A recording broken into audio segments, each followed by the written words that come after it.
जय श्री कृष्णा दोस्तों। दीपावली आने वाली है। क्या आप जानते हैं दिवाली की रात एक ऐसी चीज होती है जो अगर आपने पूजा में रख ली या कर ली तो घर में धन की वर्षा कभी नहीं रुकती। हाँ, मैं बात कर रही हूँ धन वर्षा पोटली के। आज के वीडियो में हम लोग जानेंगे कि धन वर्षा पोटली कैसे बनाई जाती है और कब बनाई जाती है। तो देखिए, वीडियो को अंत तक जरूर से देखें, एक भी स्टेप मिस ना करें। सबसे पहले ये जान लेते हैं कि पोटली हमें कब बनानी है, पोटली में कौन कौन सी सामग्री का हमें प्रयोग करना है।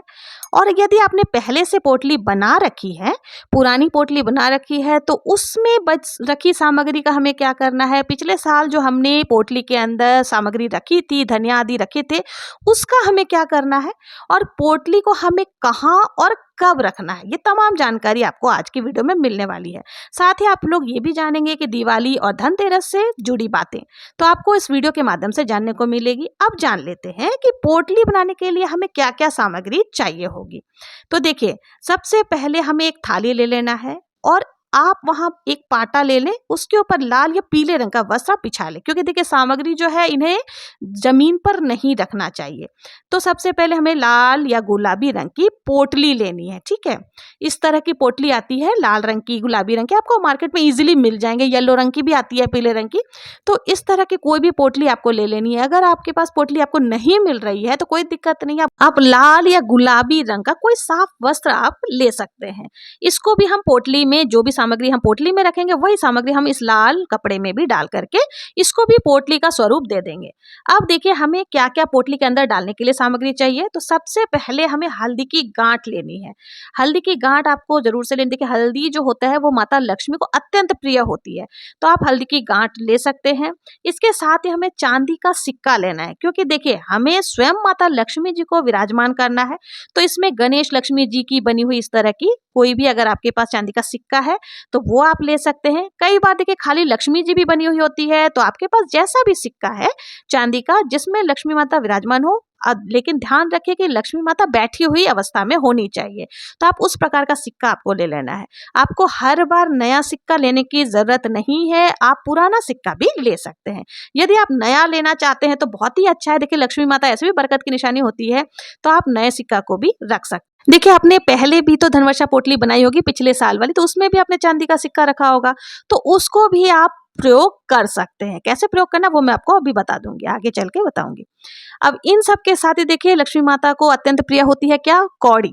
तो कौड़ी आपको अगर पीले रंग की मिल जाए ना तो बहुत ही अच्छा है। यदि नहीं मिले तो कोई दिक्कत नहीं, आप सफेद कौड़ी भी ले सकते हैं। बड़ी छोटी साइज हर तरह की कौड़ियां मिल जाती है, तो आपको जो इजीली मिल जाए वो आप ले सकते हैं। 5 की संख्या में मिल जाए तो बहुत अच्छा है, नहीं तो कम से कम 2 तो आप ले ही आए। इसके साथ ही देखिए, तीसरी वस्तु है गोमती चक्र। गोमती चक्र भी आपको मैं दिखा दे रही हूँ किस तरह की होती है। इस तरह की होती है, ये भी बड़े और छोटे साइज में मिल जाते हैं। तो आपको जो मिल जाए, आप मार्केट में जाकर के बोलेंगे तो सब कुछ मिल जाएगा। तो ये भी आपको 5 की संख्या में ले लेनी है। इन सब के साथ ही हमें ना कमल गट्टा लेना है। देखिए, इस तरह का कमल गट्टा मिलते हैं, तो ये भी आपको देखिए 5 की संख्या में ले लेना है। फिर हमें लेनी है सुपारी। सुपारी बहुत ही आसानी से सबके घर में ही मिल जाते हैं, तो आपको देखिए, लेकिन जो भी चीज आप लेकर के आ रहे हैं ना, या तो पुरानी पोटली में से आपको लेनी है या तो फिर आप नया लेकर के आएंगे।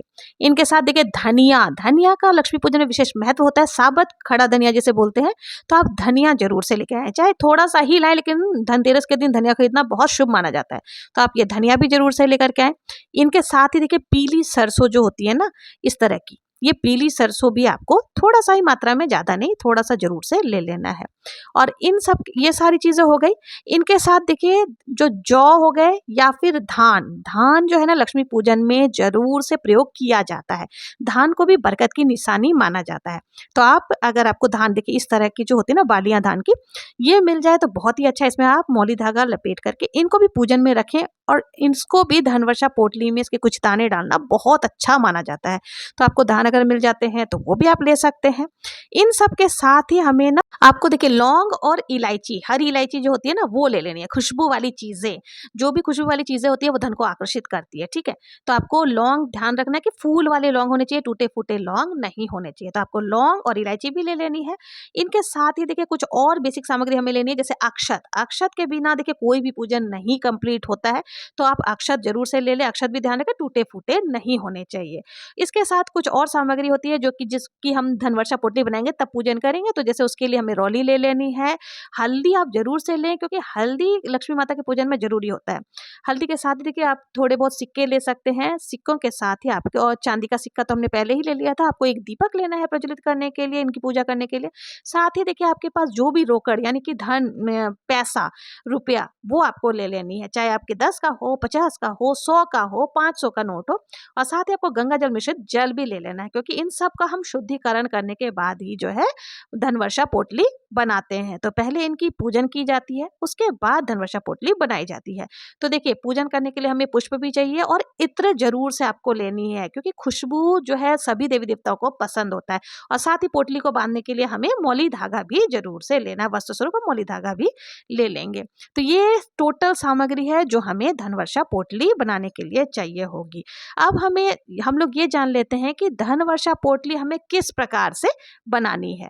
धनवर्षा पोटली जो हम लोग बनाएंगे ना, उसकी जो सामग्री है वो हमें माता लक्ष्मी और गणेश जी के सामने रख देना है। दीपावली के दिन जब हम पूजन करेंगे ना, तो हमें ये सारी सामग्री को लक्ष्मी माता के सामने रख देना और फिर हमें इसको शुद्ध करना है। तो शुद्ध कैसे करेंगे, देखिए आपको गंगा जल ले लेना है, साथ ही आपको पंचामृत लेना है, दूध, दही, घी, शक्कर और शहद। इन सब को आपको क्या करना है, जितनी भी सामग्री हमने ली है, जैसे गोमती चक्र हो गया, अगर आपने पुरानी धनवर्षा पोटली में से ले रहे हैं तो भी शुद्धिकरण करनी है। अगर नई धनवर्षा पोटली आप बना रहे हैं और जो सामग्री लिए तो भी आपको ये शुद्धिकरण करनी होगी। तो आपको क्या करना है, जैसे गोमती चक्र हो गए, कौड़ी हो गई, चांदी का सिक्का हो गया, इन सब को आपको एक पात्र में रख लेना है। फिर उसमें आपको गंगा जल और पंचामृत से उन सबको शुद्ध कर लेना, यानी कि इस तरह से आप अभिषेक भी कर सकते हैं। सभी पर हमें अभिषेक करने के बाद देखिए आपको क्या करना है, इस बात का ध्यान दें कि सभी को आपको अच्छी तरह से सुखा लेना है, किसी भी कपड़े में, शुद्ध कपड़े में आपको रख करके इस तरह से।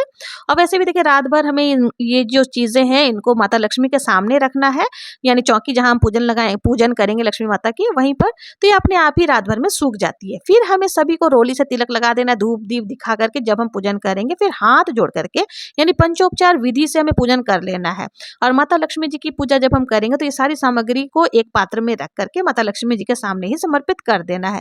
घी का दीपक प्रज्वलित कर लेनी है। जब पूजा पूर्ण हो जाती है तो उसके बाद हमें क्या करना है, दूसरे दिन सभी सामग्री को हमें पोटली में रखना होता है। तो देखिए जब हम पूजन करते हैं तो हमें कौन सा मंत्रों का जप करना चाहिए इस पोटली के सामने या इस सामग्रियों के सामने, ताकि ये जितनी भी सामग्री हमने रखी है ना वो सिद्ध हो सके। तो देखिए महालक्ष्मी का कोई भी मंत्र जाप आप कर सकते हैं। अगर आप महालक्ष्मी का 27 अक्षरों वाला मंत्र का जप करते हैं ना तो बहुत ही अच्छा माना जाता है। कौन सा है वो 27 अक्षरों वाला मंत्र, आइए जान लेते हैं। वो मंत्र है ओम श्रीम ह्रीम श्रीम कमले कमलालय प्रसिद्ध प्रसिद्ध श्रीम ह्रीम श्रीम ओम महालक्ष्मी नमः।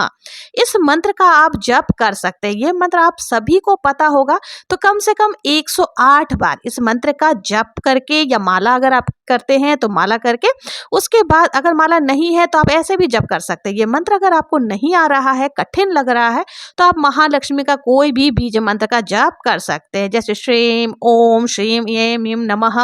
इस प्रकार से भी आप जप कर सकते हैं। और उसी मंत्र को 108 बार जप करके लगभग परिवार के सभी सदस्य पूजा में अगर बैठते हैं तो एक साथ ही पूजा करते हैं, और मंत्र का जप भी अगर आप लोग सभी साथ में करते हैं ना, तो इससे ये सामग्री जो है ना अभिमंत्रित हो जाती है। इसके बाद पूरी रात ये सामग्री हमें माता लक्ष्मी जी के सामने ही रखना है। अखंड दीपक तो हम लोग ऐसे भी प्रज्वलित करते हैं लक्ष्मी पूजन के दिन। तो आप पूजा जैसे करते हैं उसी प्रकार से करने के बाद आपको सारी सामग्री को यहाँ पर रखने के बाद दूसरे दिन हमें किस प्रकार से इसको पोटली के अंदर डालना है वो भी देख लीजिए। तो दूसरे दिन सुबह हमें क्या करना है, स्नान आदि से निवृत्त होने के बाद विधि विधान से माता लक्ष्मी जी की पूजा आदि कर लेनी है। पूजा करने के बाद ये सारी सामग्री जो है ना हमें पोटली में रखनी होती है, पोटली में डालनी होती है। तो धूप दीप आदि दिखा लेनी है। उसके बाद हमें माता लक्ष्मी जी को प्रणाम करके उठाना है। उसके बाद सबसे पहले इस पोटली के अंदर थोड़ा सा फूल या अक्षत का आसन हमें देना है, क्योंकि देखिए हम डायरेक्ट माता लक्ष्मी जी को पोटली के अंदर नहीं रख सकते हैं। तो फूलों का या फिर अक्षत का आसन दे करके हमें उनमें एक चांदी का सिक्का जिसमें साक्षात माता लक्ष्मी जी विराजमान है वो हमें डाल देना है। उसके बाद हमें हल्दी की गांठ डालनी है, फिर सुपारी डालनी है, लौंग इलायची हमें डालना है, कौड़ी गोमती चक्र कमल गट्टे और साथ ही जो सरसों धनिया और धान जो हम लोगों ने लिया था, और साथ ही देखिए लौंग इलायची और नोटों की गड्डी इस प्रकार से डाल करके आपको जो है ना इसको बंद कर देना है। अब इसे उठाना है और माता लक्ष्मी जी से हमें प्रार्थना करने की, हे माँ लक्ष्मी आप मेरे घर में स्थायी रूप से निवास करिए, मुझे सुख समृद्धि प्रदान करिए, सौभाग्य में वृद्धि करें और पूजा में हुई भूल चूक के लिए हमें क्षमा करें। इस प्रकार से माता रानी से प्रार्थना कर ले और ये जरूर कहें कि आप सदैव हमारे घर में निवास कीजिए। अब ये जो पोटली आप विश्वास करें ये माता लक्ष्मी जी स्वयं इसमें विराजमान है, तो आपके माता लक्ष्मी इसमें स्वतः ही विराजमान हो गई है। तो आपको इस पोटली को उठाकर माता लक्ष्मी जी की तरफ मुख करके आपको अपनी तिजोरी की तरफ जाना है। भूल कर भी माता लक्ष्मी की तरफ आपको पीठ नहीं करनी है। आप अपनी पोटली उठाकर जहां आप धन संचय करके रखते हैं या फिर जहां पर आप ज्वेलरी आदि रखते हैं वहां पर इस पोटली को रख देना है। इस पोटली को रखने के बाद इसको आपको हिलाना डुलाना बिल्कुल भी नहीं है पूरे साल भर, और ना ही पोटली को खोल करके देखना है। जब इस पोटली को आप सीधे अगली साल ही दीपावली के पूजन के पहले आपको निकालनी है। फिर हम इसको बदल करके इसी विधि से वापस पूजन करके तिजोरी में रख देंगे। और तिजोरी में रखने का भी नियम होता है। तो देखिए कैसे आपको तिजोरी के अंदर रखनी है। डायरेक्ट आपको पोटली को जमीन पर नहीं रखना है, वहां भी लाल आपको कपड़ा बिछा करके उसके ऊपर नोटों की गड्डी, अगर आपके पास नोटों की गड्डी नहीं है तो कोई दिक्कत नहीं है, आप 10 का 20 का 50 का 100 का या 500 का या 2000 का नोट का एक पत्ता रख ले, उसके ऊपर आपको पोटली को रख देना है। इस प्रकार से आप देखेंगे कि जो कुछ आपने ये जब से पोटली रखी है ना, तो यकीन मानिए आपका जो पोटली है आपके घर में बरकत करना शुरू कर देगा। और याद रखिए कि इस पोटली के नीचे जो आपने पैसे रखे हैं, कितनी भी जरूरत आन पड़े आपको इस पैसे को काम में नहीं लेना है। अगले साल तक वो पैसे वैसे ही आपको रखनी है। अब देखिए ये जो पोटली रखने के बहुत सारे फायदे होते हैं। जहां पर ये पोटली होती है ना, ये अभिमंत्रित पोटली है। आप चाहे तो प्रतिदिन धूप दीप दिखा सकते हैं। यदि ऐसा करना संभव नहीं है तो कोई दिक्कत नहीं है, आप अमावस्या पूर्णिमा जब जब लक्ष्मी माता की विशेष पूजा होती है उस समय शाम के समय आप दियावती कर सकते हैं। तो थोड़ा सा धूप दीप आप तिजोरी को खोल करके दिखा सकते हैं। बस इतना सा आपको काम कर लेना है। वर्ष भर का एक अनुमान आप तैयार कीजिए कि इस वर्ष आपकी कितनी आमदनी हुई थी और जब से आपने पोटली बनाई है उसके बाद आपके कितनी आमदनी बढ़ी है या नहीं बढ़ी है। अनुमान जरूर से आप लगाएं।